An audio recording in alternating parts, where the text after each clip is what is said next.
What's going on, guys? Another episode of the Corbin Claypool Show today. Today I have an awesome guest. We're actually going to talk about a broad array of topics, but I think we're going to talk a little bit about Christianity and get into our faith a little bit. And so I wanted to welcome Jake on this podcast. Jake, thank you so much for jumping on, dude, and let's jump into this. Thanks for having me, man. Appreciate it. For sure. So tell me a little bit about your background. Like, you're a pastor, right, at Adventure Church. Kind of go into that a little bit. Oh yeah, bro, you're just throwing our name out there like that. I'm just kidding. So I do pastor at a church. I'm not the lead pastor, but I'm like what you call like an associate pastor. But I have like a role, so I oversee like a lot of the creative ministry there, like video and camera, photography, all that stuff. So, but then my role as a pastor, that's what's primary. So like taking care of people, checking in with people, building a relationship with people, and then just like providing whatever they need, asking them where they're at, what can I help with. I grew up in Arizona, and then basically, your typical drugs and alcohol story. Moved out of the house when I was 15. My mom was a cop growing up. Mm-hmm. She was a kind of a cop all my life, and after my sophomore year, dropped out of high school, moved out, got a job. My mom was never really home. Wow, so, sophomore year you dropped out of high school. Where'd you get your first job? At a Kroger grocery market, bro. Awesome. At a Kroger grocery market. Worked there for a little bit. I worked in the freezer, so I would just like open up all the Nesquicks and drink them and then label them as damaged. That was me, bro. And then I was kind of couch surfing from place to place for like the next 3 years until I turned 18. Went online, got my diploma, and then after that, I kind of like ran out of places to stay, and then moved. I had family here in Fresno, so I moved out here to Fresno. And did the same thing. Was like addicted to drugs and alcohol, bounced around from family member to family member until I ran out of couches to sleep on. And then I ended up at the Fresno Rescue Mission, and I felt like that's where I met God, where I really met like the living God, and prayed to him, asked him, hey, if you get me out of this situation, I will change my ways. I'll change the way I live. And he did. Family member reached out to me, we worked something out, had to go to church, had to go to school or get a job. And then I found a really great church where I really got saved. And that was Adventure Church. So the church I got saved at is a church like I work at. And it's the church that I met my wife at, all that stuff. How long have you been going to Adventure Church? Like 12 years. Oh, wow. Yeah, like ever since the beginning, pretty much. Like I came right after the church had just started. Wow. Yeah. That's kind of a great place to be, too, getting involved in the church, like being there from the very beginning and just knowing everybody and being able to establish your roots in it. Yeah. That's pretty awesome. So what got you into like drugs and alcohol and things like that? Probably because of my mom being absent so much.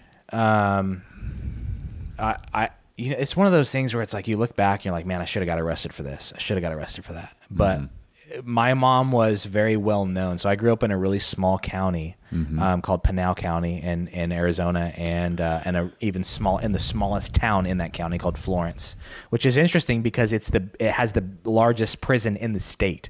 So most of the population in the town I grew up in was from the inmates.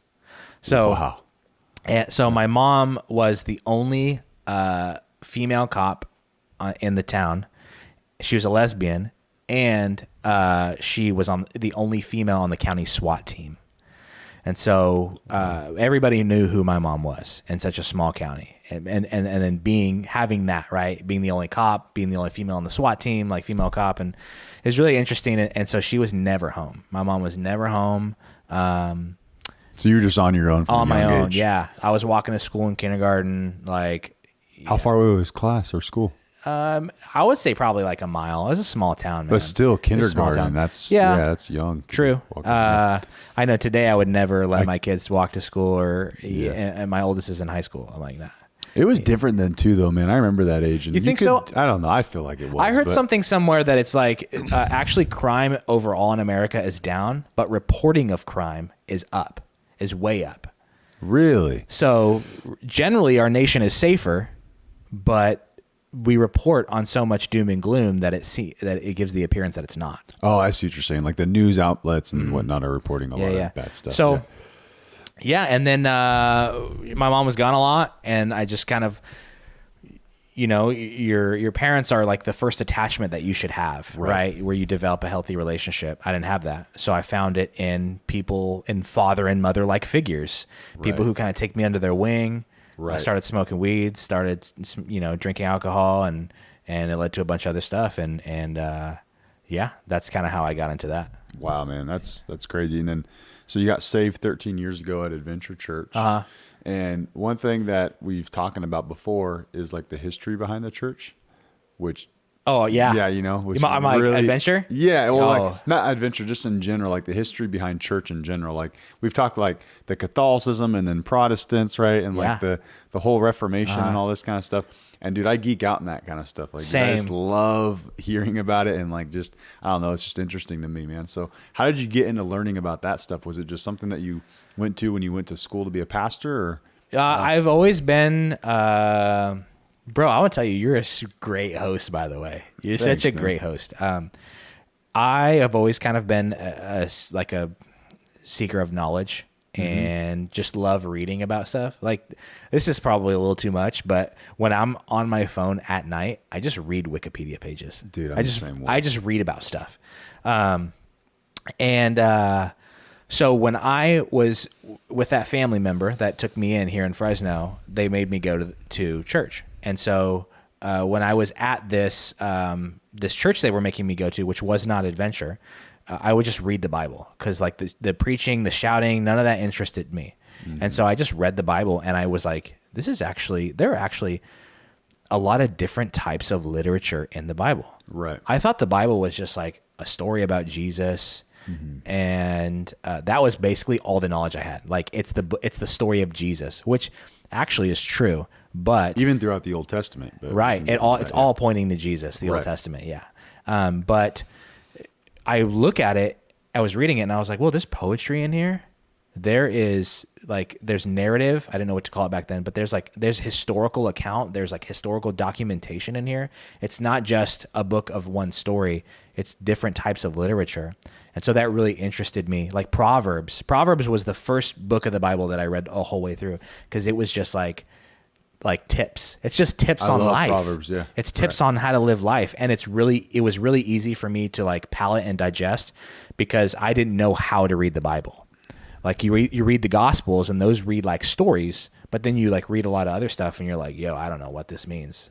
Like, so yeah, that kind of piqued my interest. And as I got older, I realized how important church history is. Mm-hmm. I realized how important the way that churches do church. I realized how important that is. Mm-hmm. And what do you mean by that? Like the way churches do church? Just like, because there's so many different types. There's this video that went viral. Have you seen it on YouTube about the different denominations, right? There's so many denominations, and in my pursuit of my faith, I've like looked at Islam. I've looked at Jehovah's Witness. I've looked at all this, and they're, a lot of what they say is, well, there's all these different denominations, so Christianity is not correct because of that. That's a lot of their argument, right? But then when you start looking into the denominations, you just see that there's like slight differences. So maybe they worship a little bit different, or maybe they almost like even set up their church differently in like forms of like hierarchy, things of that nature. Uh-huh.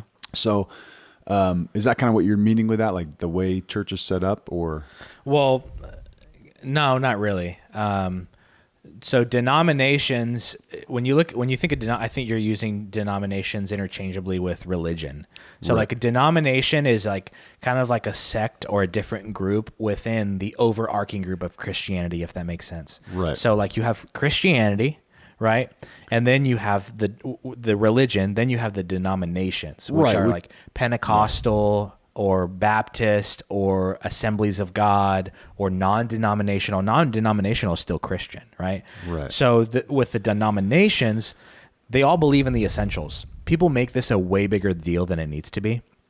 Is like with fighting over what denominations. Oh, there's so many different denominations. Mm-hmm. Yeah, because they have different perspectives on the small things. when it comes to the Bible, not the big things. Everybody in Christianity, if you're a true Christian, agrees that Jesus is the Son of God. Jesus was born of a virgin birth. Jesus died and resurrected on the third day, right? And that he's coming back. Like every denomination agrees on those things. But what they don't agree on is maybe speaking in tongues. What they don't agree on is maybe how they do church. Should we tithe?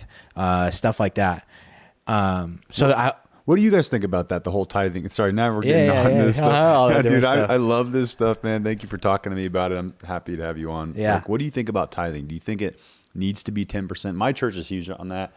Is, hey, 10% belongs to basically the church in a way. Do you believe in that, or do you think that when Jesus came, when he established new law, that is gone? Mm-hmm. Tell me a little bit about that. What do you think? That's a great question, and I'm honored to be on your podcast. By the way, you have a lot of cool people on, man. So anyway, to finish my other thought before I answer the tithing one, you have these religions, right? Like Islam and Buddhism and Confucianism. Like Catholic, technically for me, would still fall under Christianity, right? And there's a lot of argument around. There that, is a lot of argument, about, right? But without the Roman Catholic Church, we wouldn't have Christianity. 100%. Like Protestant Christianity, they're the best preservers of church history ever. Like the Catholic Church has preserved the historicity of Christianity the best. Right. Anyway, but Islam's they worship a different God. Judaism, they worship a different God. Buddhists, Judaism does. I mean, because Judaism is with the Old Testament. They don't necessarily believe in Jesus, but they still believe in Yahweh, right? So they worship a different God because Jesus is not their God. Essentially. Exactly. Gotcha. So yeah, that's a lot of. I know my pastor would probably disagree. Him and I disagree a lot on like Judaism and like how it plays out in Christianity today. He makes a lot of really great points, but I have a different perspective on it. Anyway, the tithing thing.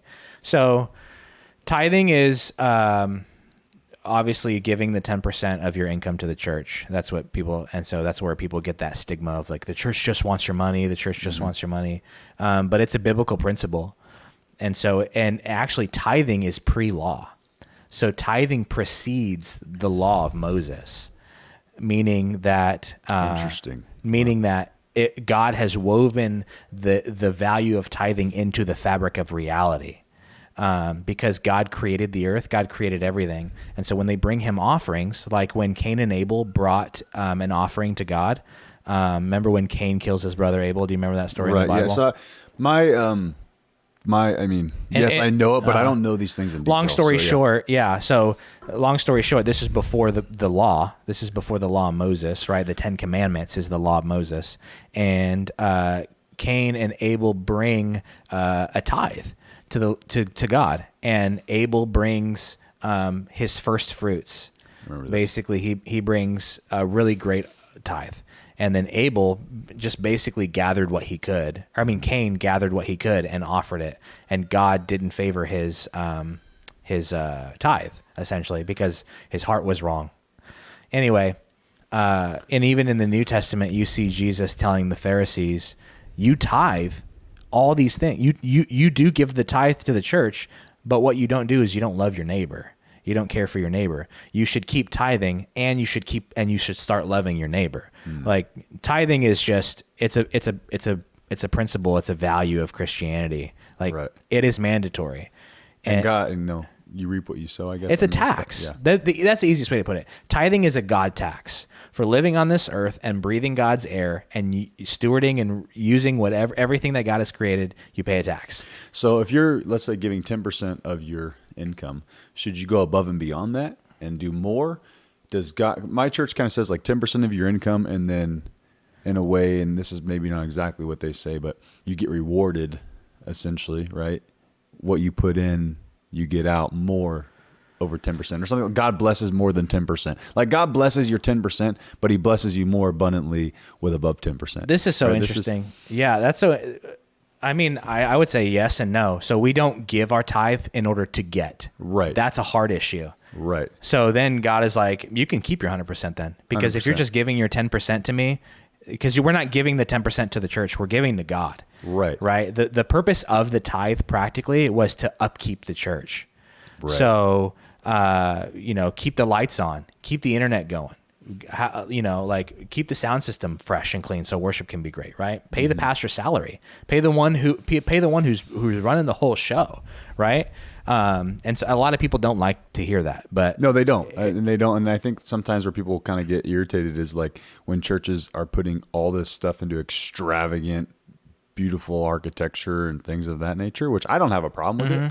I like it personally. But where's the fruit? That's where a lot of people have. Go ahead. The fruit. Yeah, but where's the fruit? So you can get a new LED wall. You can put money in for a new sound system. You can put money in to repave the parking lot. But are people being transformed in your church? Are people coming to know Christ? Right. Are people really developing a genuine Bible-based church? Basically, is what you're saying. Yeah. Are people really encountering and having a relationship with God with the money that they give? They're entrusting you, believing that hey, I'm doing my duty to tithe, to give to God. But it's also the church's duty to steward that tithe that comes in well. Steward it and do good for the community that they're in. 100%. Right? And I think that's what people want to see is when they're tithing, that the money's being given out to their community. Otherwise, people could just take the 10% and just give to something that they believe in personally. Right. And that's funny you that because I believe, shout out to Stratton Brown. Yeah. When I started working with Strat, he told me that he tithes 10% of his income. Whatever he gets, he tithes 10% to a nonprofit that he believes in or to a cause that he believes in. And that really changed my perspective because it changed my perspective that tithing is a value of reality. And I know that sounds like really existential, but God sees the people on earth who take care of that resource well, and he allows them to have more. If they're believers or non-believers. Dude, that's funny that you say that. Strat does very well, and I think it's because he stewards his money well, and he tithes. Tithing is also shows good stewardship.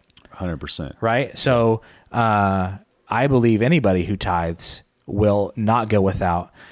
The above 10%, when we're talking about the church, that's generosity. Tithing your 10% is not being generous. That's bare minimum.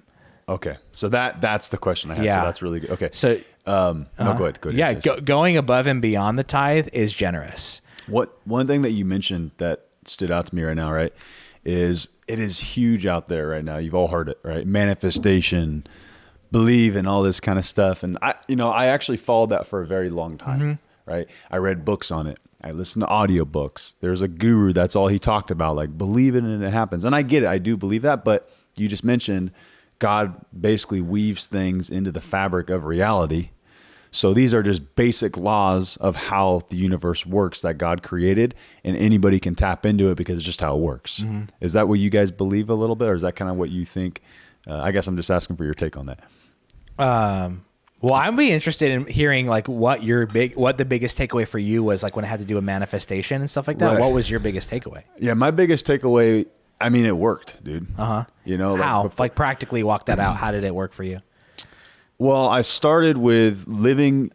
I mean, I was kind of go into it. I started with living in my dad's house, like with no connections or anything in my business, and I started studying the law of attraction. Think and Grow Rich. What's the law of attraction? It's like it's a belief that if you believe, right, and you have the faith that it's going to happen, that you are receiving it, right? Like you're grateful that it's already here, but you're also grateful for the things that you already have, then those things will come to you.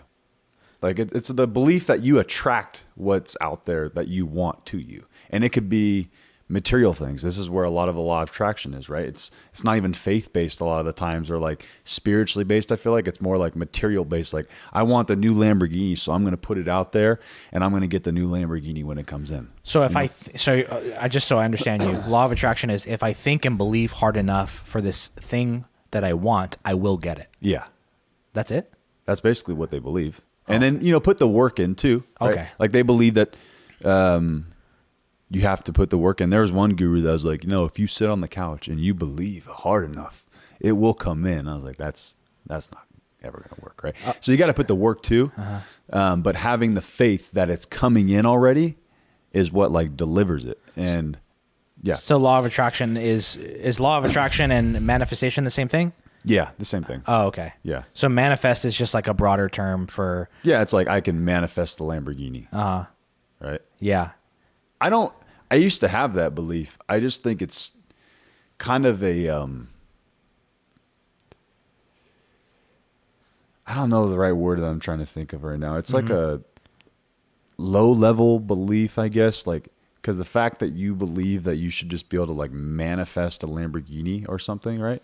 Like something material like Sure. that, for me is stupid because it's like it's a material item on this earth, and who the cares how many material items you have? Like how much self growth do you have? How are you impacting the people around you? How are you helping other people grow? How are you helping them become great? Right? Like, and manifest to me is very selfish because it's all about like what can I get out of the universe? Like what can I want the new Lambo. I want that. And I'm not saying that stuff is bad. That stuff is, the result of hard work, the result of putting time in, the result of doing the things that you need to do every day. And then I have no problem with people having nice things. I just think that, I don't know. That's kind of what about that kind of stuff spoke to you? Like, it sounds like at the time I had nothing, right? Like I was living at home with, no money in the bank and no college degree, barely graduated high school, like didn't know what the hell I was doing with my life. So I was like, I need to make money.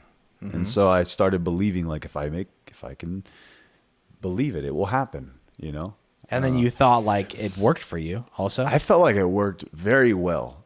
Very well. Yeah. Like, yeah. It just like things, I don't know, like things just come into your life. Circumstances come into your life that you need to get the result that you want. Like people come into your life, you get new connections.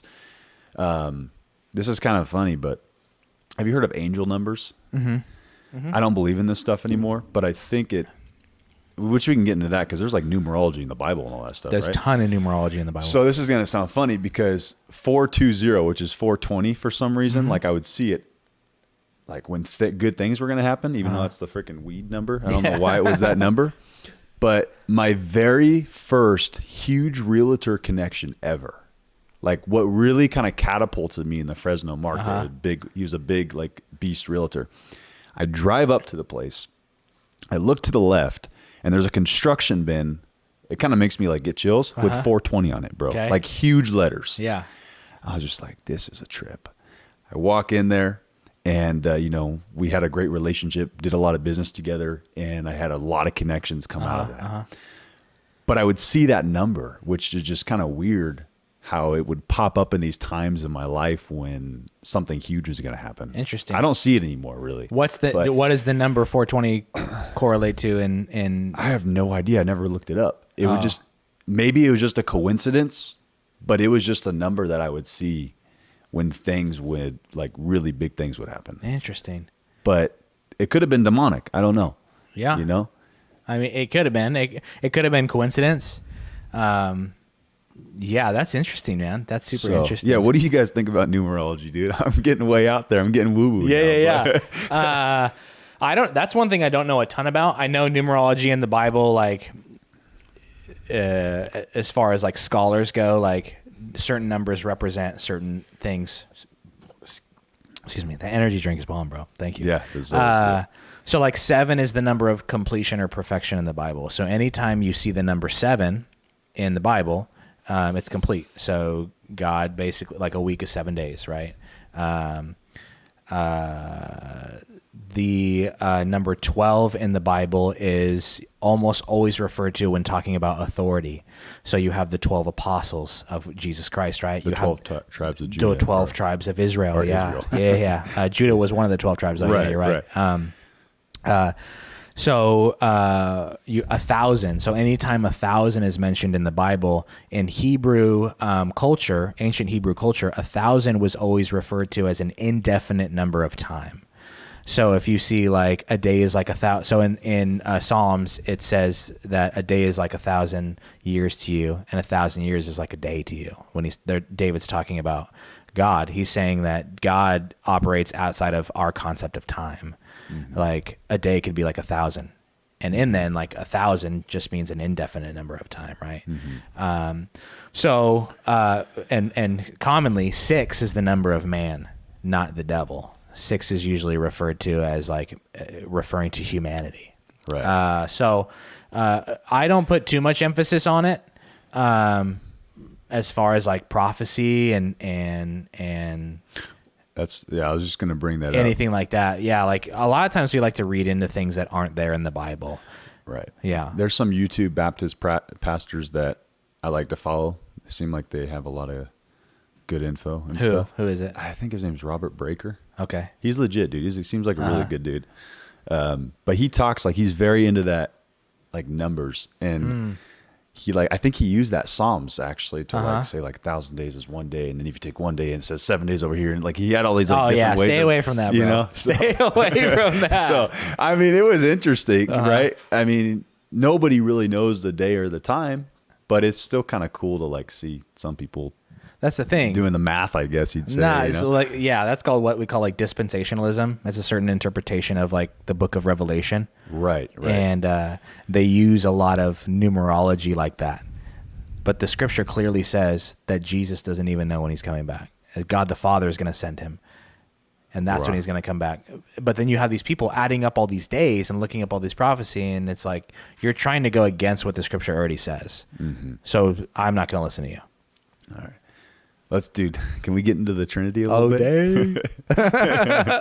The Trinity, man. All right, so the Trinity was Why are you so? I want to ask you, how can we? Why you're so curious about? I mean, this is good. Yeah. It's good, but it's like because I feel like for me, I struggle with my faith, and even today sometimes I struggle with it, right? But I fully committed to like understanding it better, and I want to become a better Christian. I want to have a better understanding. I want to, like when you mention things in the Bible that are in the Old Testament and stories, like half the stories you tell me, like I didn't even know that was in the Bible, you know? So to me, I haven't studied enough. I haven't read enough. So I just like talking about this, man. And like, I don't know. I do a 30-day shred every January. Usually like January. It's I start the second week of January. So it's a 30-day Bible. It's read the Bible in 30 days. How long is that? Like, it's about 40 chapters a day. And so you need to cut a lot out in order. So what I do is I just put it in. And whatever I'm doing, I just go. It's not. Oh, so you listen to it? Yeah, I listen to it. Okay. You can read it. I tried reading it last year and I couldn't do it. I just couldn't sit down, and you have to carve out several hours. It's about 4 to 8 hours of listening sometimes. Because some chapters are super, super long, right? But when you read the Bible like that in such a short period of time, it's amazing, bro. It is amazing. And then I kind of focus on one book for the rest of the year. Anyway. Oh, you do like one. That's crazy. That's actually smart. So you just study. Like you'll pick John and just study. I'm doing Romans this year. Yeah. So I have like companions and commentaries that I read to really study the book of Romans. We'll get into that after this. I'd love to get something like that. But the Trinity was something that was hard for me to like believe. I've talked to a lot of people. Jehovah Witness. I got a really good buddy who's a Jehovah Witness. I actually studied with him, bro, for like probably 3 months. What'd you learn? Well, they believe that Jesus is the Archangel Michael, right? And some stuff that for me, I was like, that's a little out there. I don't really think that the Bible really supports that, right? It's what I think for me with Jehovah Witnesses, they're very certain about some things in the Bible that they try to say, and they have to do I feel like mental gymnastics, right? To make some of the stuff how they want, and they've changed certain scriptures and whatnot. But yeah, so I mean, we went over the Trinity. They don't believe in the Trinity, of course. And yeah, so I've looked deep into that. There's a guy named Sam Shamoon on YouTube. He's legit, and he's actually the one that He's Jehovah's Witness? No, he's a Christian. Okay. He may be a Catholic, but I think he's a Christian. And yeah, so. Yeah, Trinity, probably one of the hardest things to really explain in the Bible. And I preface that with, we don't like it when we don't understand something. when we can't fully wrap our heads around something and explain it, we get upset and we get frustrated. And a lot of times we discount it, and that's totally fine. Right. Like if I can't understand something, then I walk away from it. Like just be intellectually honest. Like that's how you are. But when you're dealing with something that's supernatural, you can't understand it on a natural level. And a lot of people will probably think that that's a cop-out, right? But then that's where faith comes into play. Like really believing that if the Bible is what it says it is, and if Jesus claims to be who he says he is, then there are things that I don't understand that I'm really just going to have to believe on faith more than other things, right? So the Trinity is this concept that is found throughout the Bible that there's one God who exists in three different persons. And so like, it's like, what do you mean three different persons? God is, there's God the Father, right? There is God the Son, and then there's God the Holy Spirit, or if you're Catholic or Anglican, Holy Ghost. And this is God in three persons, and each person has a role, but they're all one. So even then, it's kind of hard to explain. So a lot of people would think of it as like an egg. If you look at an egg has a shell, it has an egg white, and it has a yolk, right? And so no matter what, like when you look at an egg and you see just the shell, it's an egg, right? It's still an egg. All these pieces make up the egg. You have time, right? Past, present, future. You have matter, I think, right? Solid, liquid, and gas, right? I mean, humans, right? Mind, body, soul. Yeah, mind, body, soul. So there are a lot of things in nature. There are a lot of things in reality that are a type and a shadow of that concept of the Trinitarian concept. But the Trinitarian concept can't be explained. The egg is a very terrible way, right? Because they're never separated. Like they're all one, but they're also three persons, right? And they all work together. They're all in community with one another, the three of them, but they're all one God. Right. Is the best way that I can really explain that. Right. So, and the word Trinity is not found in the Bible. You will not find it in the Bible. But dude, so you should watch some videos on Sam Shamoun. He actually goes through the Old Testament and like shows the Trinity in the Old Testament. Oh, for sure. And it's legit. Like there's a certain couple parts where I forget who's the story, but there's like three people that show up to this one guy, and he's like basically showing that it's like God, the Holy Spirit, and Jesus, right? In the Old Testament, essentially. But in the first chapter of the Bible, when God creates man, or I think it's the second chapter. Well, actually, there's two accounts of the creation of the earth, which is interesting. But God says, "Let us make man in our image," right? Right. So, and then all throughout the Gospels, Jesus is referring to, if you've seen me, you've seen the Father, right? Whoever has love for me if you don't have love for me, then the love of the Father is not in you.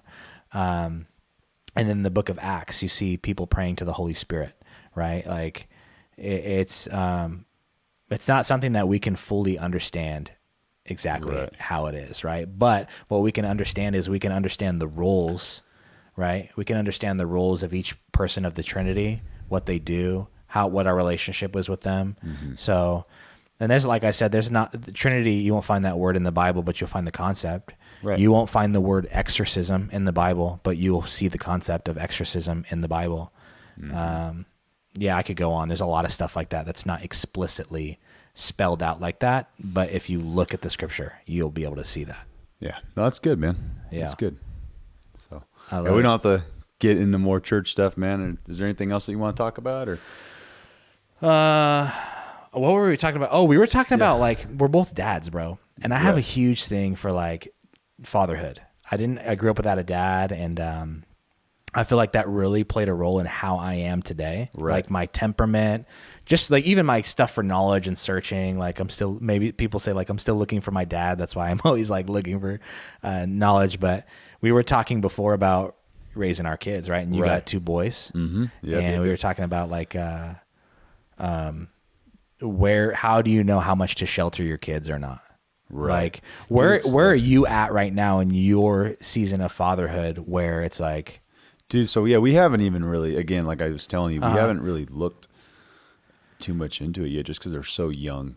They don't have access to stuff. They can't really jump on YouTube yet. Yeah.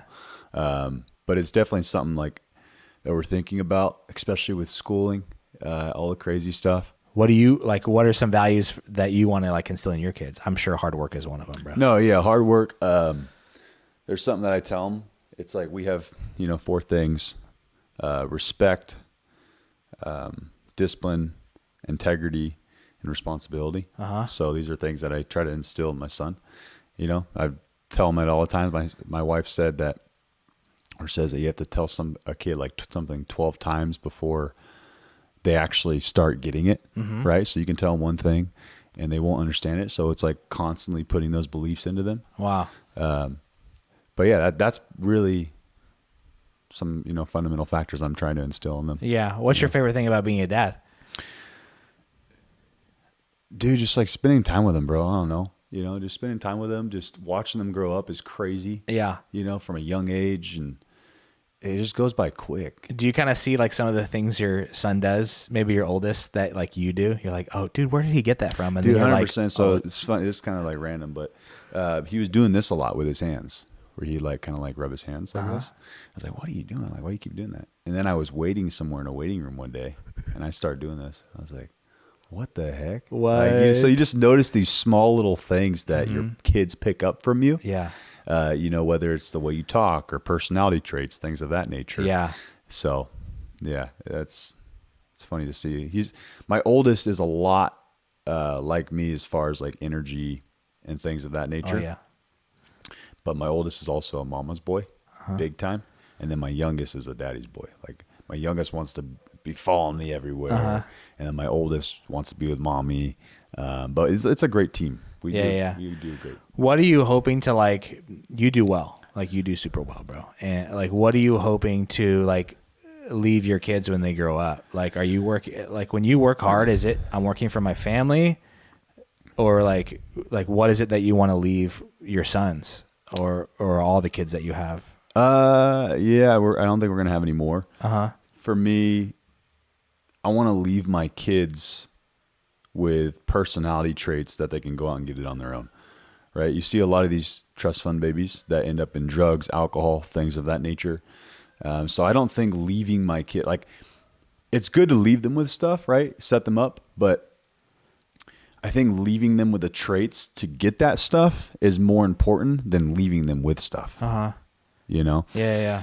So yeah, of course I want to give my kids rentals and have, generational stuff for them, but it's more about like, how do I want them to be when they grow up? And what does any of that matter? The rentals and all that stuff, if they don't have the character to sustain it properly. 100%. Right? Well, that's why wealth is lost typically within 1 to 2 generations, bro. You see a lot of people that get extremely, maybe they're very successful and then they pass it down to their kids and their kids lose it all.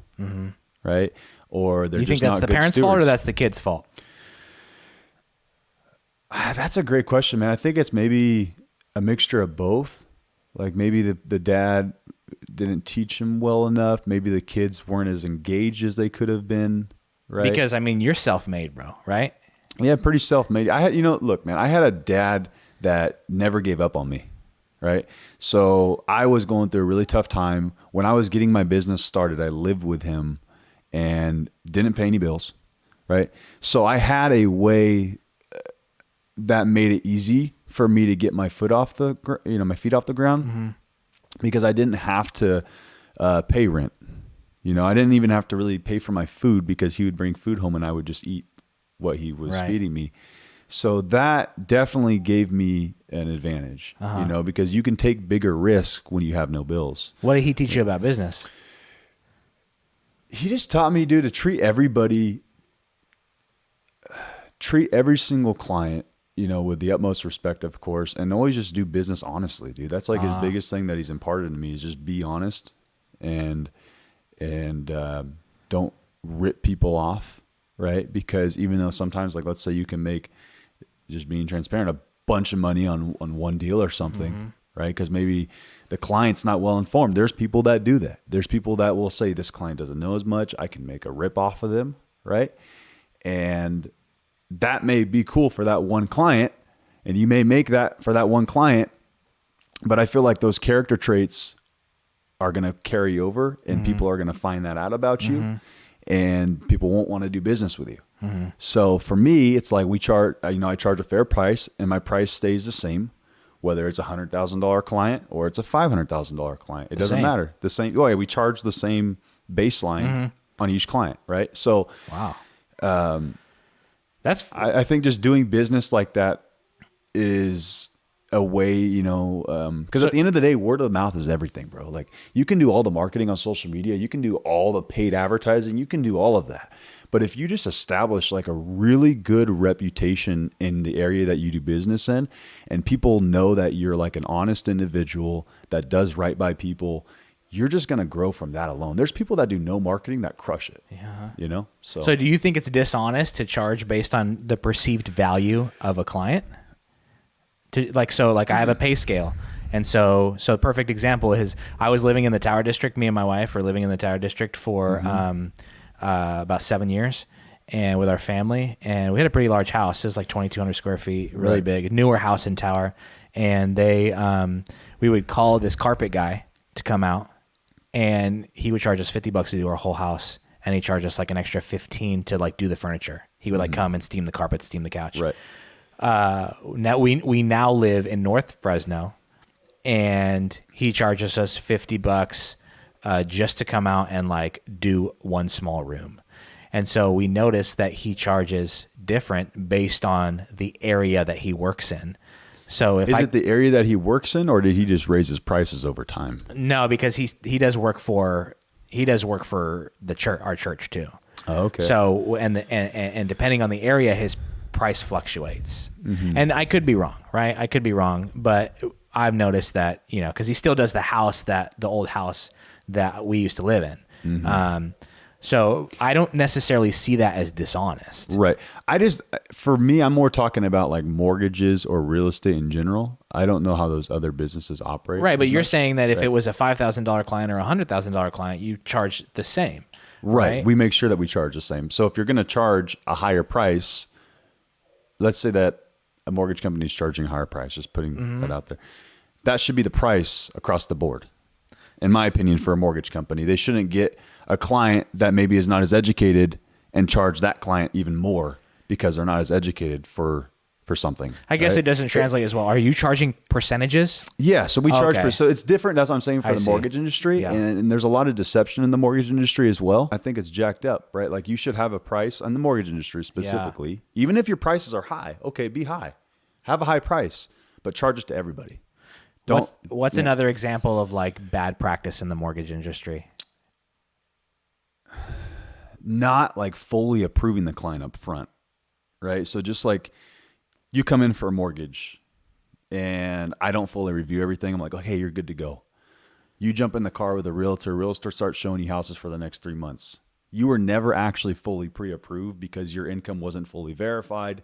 You just you have a pre-approval that looks good. You put an offer on a house, you get an accepted contract, you get 15 days in, the lender tells you, sorry, man, you're not approved, right? So these things happen. Yeah, these things happen. I mean, now look, there's always going to be those scenarios that something pops up. Mortgages are really tough. There's a lot of crap that happens in the mortgage game on the back end, and there's going to be things that pop up. Every single loan officer has dealt with it, and if they're saying they haven't, they're lying.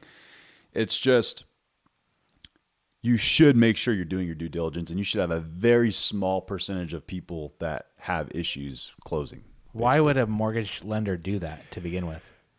Well, because look, loan officers are paid on commission. Okay. So if they feel like a deal can work and maybe they just don't fully verify everything, they're going to try to do it, but then it gets to underwriting, and underwriters like a little detective. So they're going to go in, they're going to pull data, verify. They're going to look at a credit report. They're going to look at everything. Right.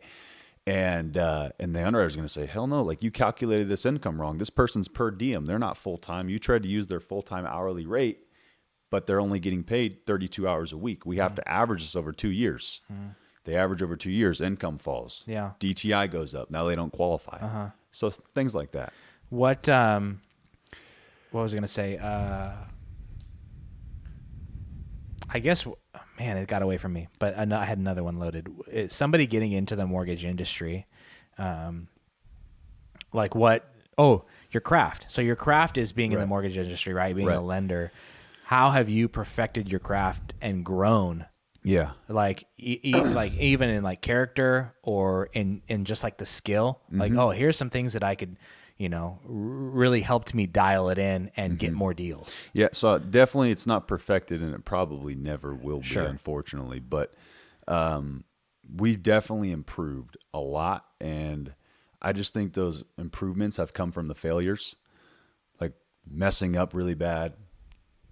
Example, something happened where a deal fell out, right? These things happen to everybody, and learning how we don't do that in the future, So yeah, I think just over time, man, you have failures that you learn from, you improve, you get better.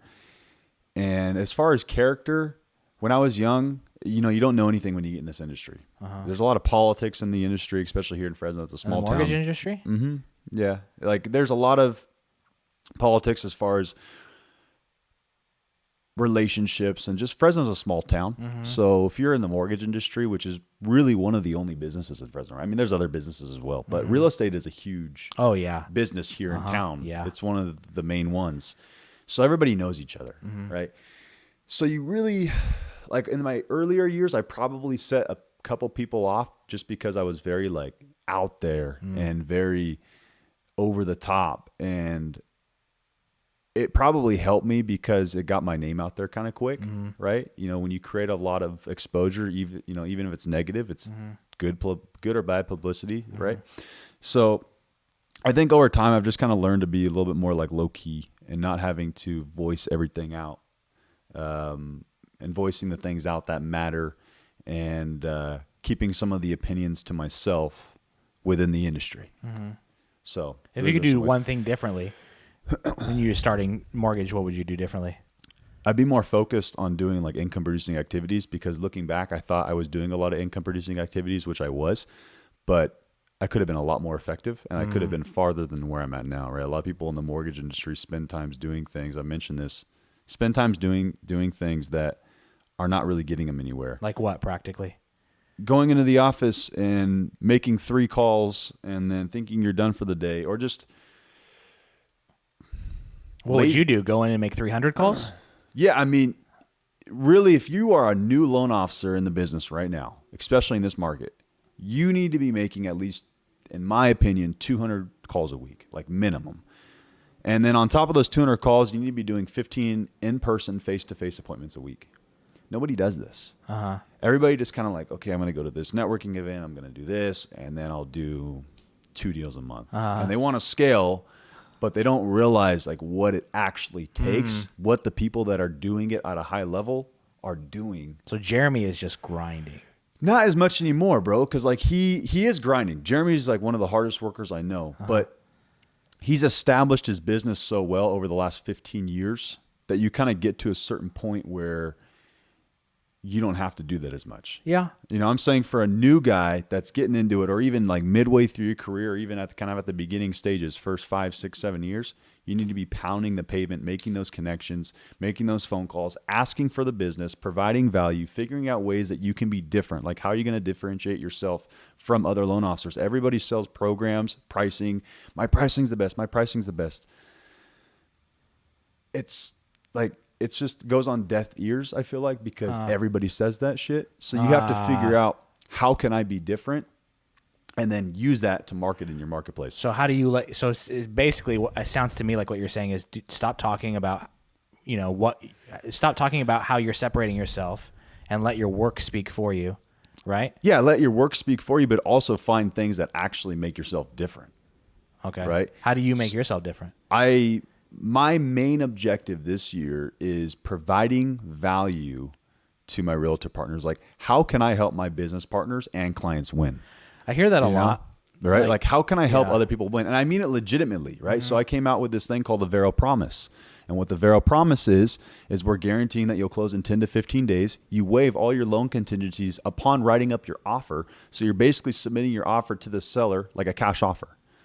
What is that? What you just said? All your contingencies. Like, break that down to me. Somebody so who like doesn't typically a contract's going to be on 30 days. and your loan contingencies, forget, it's like 17 days. Okay. So technically, the loan is not fully done until your loan contingencies are removed, or not necessarily done, but not fully approved. What is a loan being done? What does that mean? Like, not fully approved. Oh, gotcha. Yeah, not fully approved. So I understand. if you have your contingencies in place, there's always that possibility that your deal could fall out. So that's what sellers believe. That's why when you buy a home with a loan, right, it's not as strong as buying a home for cash. But if you remove those contingencies up front without even doing anything, you're basically telling the seller, we're writing this up almost like a cash deal because it's guaranteed that it's going to fall through. You're putting your earnest money deposit in, and as long as the inspection and the appraisal contingencies, they release those, they take your earnest money deposit. Usually, you have to wait for the loan contingencies to be removed. So the Vero promise. Yeah, right. So just providing value like that, getting masterminds together with my realtors, right? Getting them in a group of people that are all doing business at a high level. Some realtors do a lot of paid advertising. Some realtors do a lot of past client marketing. Like getting these people together, letting them feed off each other of what's working in this difficult market. So doing things like that to figure out how to provide value. And of course, we talk about products and pricing. Like everybody talks about that stuff, but that should be like peripheral. The difference, the peripheral, right? Like you have that stuff, but the real reason I'm the difference maker is because I'm going to differentiate myself from all the other loan officers. So you have to come up with that. And then once you have that, you can market it really hard.